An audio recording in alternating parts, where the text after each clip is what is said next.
अचानक से मीना के फ़ोन की घंटी बजती है। मीना फ़ोन पर बात करती है।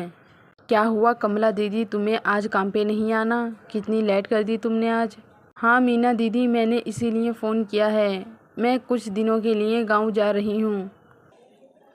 गांव में मेरी सास की नंद की बेटे की बेटी की शादी है और मेरा गांव जाना बहुत ज़रूरी है। दीदी बस एक हफ्ते की बात है। क्या कह रही हो कमला, तुम एक हफ्ते के लिए गांव जा रही हो? और हमारे घर का काम कौन करेगा? तुम ही तो हमारा पूरा घर संभालती हो। हाँ दीदी, मैं बोल तो रही हूँ मैं जल्दी आ जाऊँगी, एक हफ्ते में। कमला का फ़ोन कट जाता है। मीना के पास उसकी सास सावित्री और मीना की देवरानी बैठी होती है। अरे क्या हुआ बहू, तू इतना क्यों घबरा रही है? किसका फ़ोन था और किससे बात कर रही थी?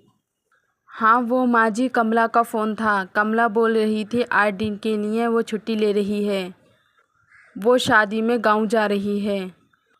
और तुमको तो मालूम है कमला 8 दिन को बोलती है और पूरा 15 दिन लगा देती है। क्या बोल रही हो दीदी?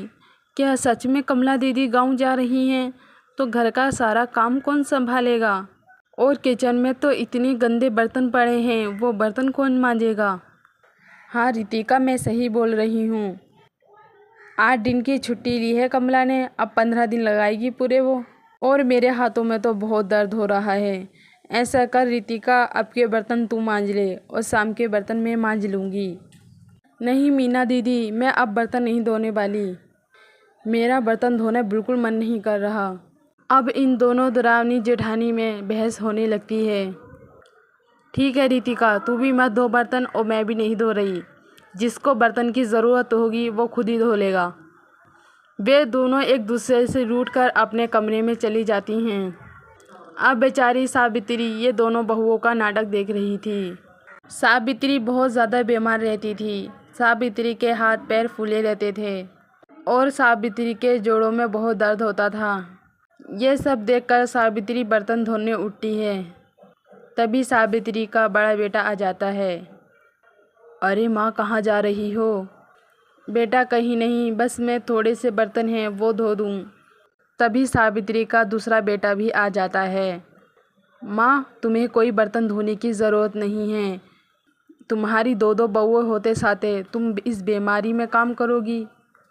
और हम सबको मालूम है तुम्हारे हाथ पैरों की फूलने की बीमारी है। अगर तुमने बर्तन धोए तो तुम्हारी और तबीयत खराब हो जाएगी।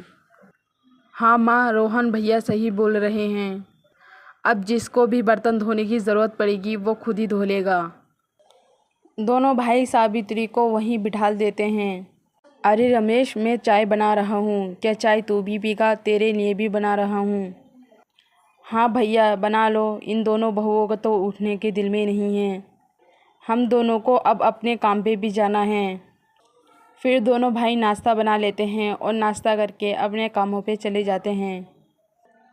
सावित्री अपने दोनों बेटों के जाने का इंतज़ार कर रही थी। जैसे वो दोनों भाई घर से निकल जाते हैं तभी सावित्री घर के सारे बर्तन धो देती है और किचन बिल्कुल साफ़ सुथरा कर देती है। तभी दोनों बहुएं उठकर आती हैं तो देखती हैं किचन बिल्कुल साफ़ सुथरा पड़ा था और ना कोई गंदा बर्तन था। दोनों बहुएं समझ जाती हैं ये सारा काम माँ जी ने करा है। वो अपने किए पे बहुत पछता रही थीं। लाओ मीना दीदी, तुम पराठे दे दो, मैं माँ जी को दे आती हूँ। हाँ रितिका, लो पराठे भी ले जाओ और साथ में दही भी डाल लेना। माँ जी को दही बहुत पसंद है। एक बात बोलूँ रितिका, हम ये माँ जी के साथ बिल्कुल अच्छा नहीं कर रहे। माँ जी के जोड़ों में दर्द होता है, हमारी वजह से माँ जी को काम करना पड़ रहा है। हम दोनों बहुएं हट्टा खट्टा है फिर भी कोई काम नहीं कर पा रहे और माँ जी इस बीमारी में के बर्तन साफ़ कर दिए।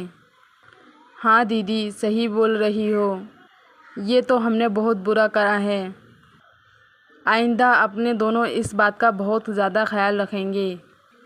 अब हम दोनों को मिल बांट के ही काम करना होगा। जब तक कमला गांव से वापस नहीं आ जाती तब तक हम दोनों मिलजुल कर काम करेंगे और बर्तन भी दोनों साथ में धो लिया करेंगे। अब मीना और रितिका घर के पूरे काम करती हैं। दोनों को साथ में काम करते हुए देखकर सावित्री भी बहुत ज़्यादा खुश हो जाती है। दोनों को साथ में काम करने में बहुत ज़्यादा मज़ा आ रहा था और दोनों को टाइम का भी नहीं पता चलता था।